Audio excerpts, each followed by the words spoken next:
Hi guys, welcome to How to Solutions YouTube channel. In today's video, I'm going to show you how you can create a PayPal account. Before getting into this video, must subscribe to our YouTube channel, click on the bell icon. The first step is you need to open PayPal.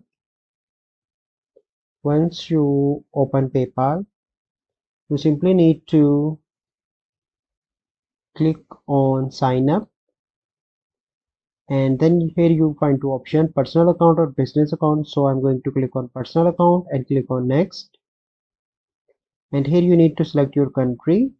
So I'm going to select my country here, and then you need to click on get started, and here you put your number here. So I am going to put my number, and then you need to click on next,